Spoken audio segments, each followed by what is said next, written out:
For Barack Obama's connection with the one-time radical turned professor Bill Ayers. Now, we've told you about Ayers' past. On last night's show, we played you exclusive video of a recent speech he gave in which he talked about Sean's criticism of him. And here is more of that video that you will see only on Hannity and Combs. Frankly, anyone who says I did enough is kidding themselves. I didn't do enough. You didn't do enough. Nobody did enough. I heard that you flew up to the Pentagon and the U.S. Capitol. Why did you do that? And also heard that you and your friends, they died while you guys were trying to make a bomb and you ran away. Why didn't you take your punishment and stand up for your friend's decision? I actually did face the law, and I actually was found not guilty. And therefore, I don't see what it is that the Young Americans for Freedom want from me. I mean, we are a country of laws. You go before the government, and you go before the courts, and they decide if you're guilty or not guilty. I'm not guilty, so I'm not guilty of what they charge me with. Joining us now, former Clinton advisor Dick Morris. Now, to keep up to date with the presidential race and get Dick's column and newsletters for free, log on to dickmorris.com. All right, Dick, here's a guy. They served together on a 9-member board. Now, what did he say in that video? He said that he did face the law. You're found guilty or not guilty. The FBI couldn't really prosecute a case against him because of malfeasance on their part. He didn't go to jail. He wasn't convicted of anything. There are 3 solutions: guilty, not guilty, and getting off on a technicality. Well, whatever. Technicalities worked on all sides of left and right. But in any event, he was not convicted. He was, for anything. For 3 years, he was on this Woods Fund board. They've appeared jointly on 2 academic panels. We're talking about Obama and Ayers. He was, as we pointed out, never convicted. Their kids, I think, attended some of the same schools, the school where Bernardine Dohrn, his wife, is still involved in Chicago.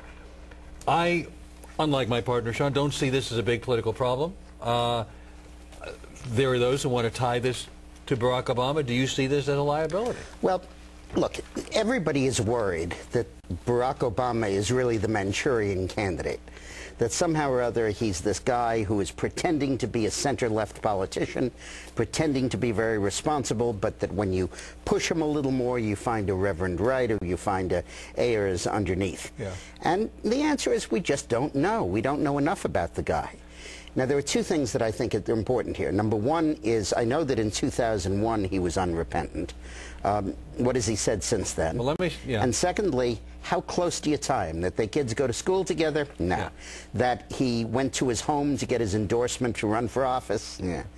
But maybe if he had a fundraiser at his house? Well, I'm not sure. I mean, I know that Bernadette Dohrn is a terrorist. All right, let me ask you, first of all, let me put up on the screen something he did say recently on his blog. He wrote, regrets. I'm often quoted saying I have no regrets. This is not true. For anyone paying attention, I try to stay wide awake to the world around me. Life brings misgivings, doubts, uncertainty, loss, regret. I'm sometimes asked if I regret anything I did to oppose the war in Vietnam. I say no. I don't regret anything I did to stop the slaughter of millions of human beings by our own government. Sometimes I add, I don't think I did enough. This sentence often elided. He had no regrets for setting bombs and thinks there should be more bombings. So he's saying that's not what he thinks, but people claim that based on putting various statements together. Come on. When you ask a guy that bombed the Pentagon, the Capitol, and 2 or 3 other government targets, do you have any regrets? And he says, oh, in life you always have regrets. Right. And then he says, I don't regret anything I did to stop the slaughter. That means that he endorses his setting of bombs. And by the way, he wasn't acquitted. He was cleared on the technicality that the FBI surveillance overstepped the bounds of his civil liberties. The bigger issue is whether or not this really should be something used against Barack Obama and whether this is going to stick in a general election. It depends on how close the relationship is. You have Obama for 20 years sitting in that church listening to this guy spew hatred, and all of a sudden he doesn't really remember what the guy said. Now, if he didn't say that, by the way. He said he was there. He heard so many controversial comments, didn't agree with them, didn't hear the ones on the particular tape that we played. That's what he said. And now you have this thing, and the question is, how close are they? I don't believe in guilt by association, but you have to see how close the association is. I'm getting frustrated because the facts aren't in here. I want everybody to understand why this is important. Alan, he admitted in his own writings, he admitted to bombing New York City Police Headquarters. He admitted to bombing the Pentagon. He admitted, hang on a second. He admitted, now, well, I'm going to get to that in a second. On that videotape we just showed, Dick Morris, he said he didn't do enough. Now, when questioned about the associations, the New York Times of all days, September 11, 2001, quote, I don't regret setting bombs. I feel we didn't do enough. Now, when asked about the fact that they were on the same board together and that they gave speeches in '97 and 2002, at least the speeches I've been able to discover, Barack Obama's spokesman, David Axelrod, said they're certainly friendly. Now, I would think somebody besides Sean Hannity in the media ought to be asking the guy that wants to be president why you're friends with a guy that admits to bombing the Pentagon, the Capitol, and police Sean, headquarters. it all depends on the nature of the friendship. Come on. If he is close to him, if he's the kind of guy he would appoint, if he's the kind of guy he listens to for advice, that's definitely one thing, well, and here's that's what we terrible. do know.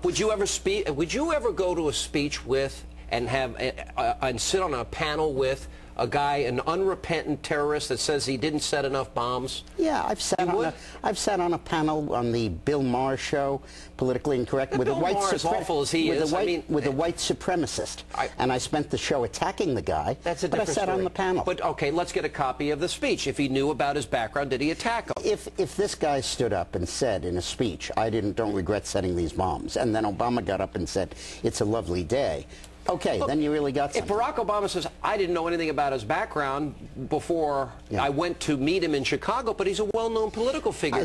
The story goes, Dick, is that when he was beginning his political career, that he went to Ayers' house, and it's been corroborated by numerous sources, to seek the endorsement of a guy who admits to these terror attacks. Now, look, maybe we'll get a copy of the video of the speech. Maybe we'll see them together. But they did sit on a foundation together for 3 years. I think that it's important to put this in a perspective. All of us, everybody in America now, left and right, is worried that perhaps there's stuff about Obama that we don't know, or perhaps that these associations indicate a different man than the one we've been seeing and attracted to. And I guess we all have different thresholds of proof and of warning. And I think it's something we all have to monitor very closely. All right, so Jeremiah Wright... But we have to do it without any guilt by association McCarthyite stuff. It's got to be... This is not McCarthyite stuff, Dick. It's got to be a real close association. He says, look, his campaign says they're friendly. He's unrepentant in 2001, says he doesn't regret setting bombs. Now, you proved your case on Ayers. All right, I got now that. We have to prove it on Obama. All right, now, well, that's the point. I agree. But the problem is the news media in this country has not asked Barack Obama these tough questions. So we have Jeremiah Wright, and he says for 20 years he didn't figure it out. Right. If he had left the church 10 years ago, wouldn't have been an issue. Yeah. If he didn't know about Ayers' background, then he might have a case to make to the American people. But when you couple that with Michelle Obama's comments that America in 2008 is a mean country, I've never been proud of my country in my adult life, you begin to suspect that, what are their real thought processes here?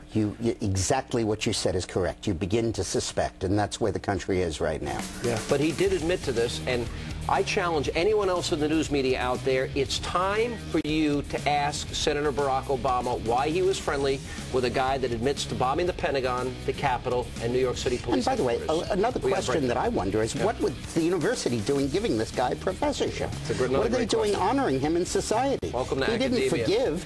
Right, he didn't ask for forgiveness. More with Dick Morris after the break.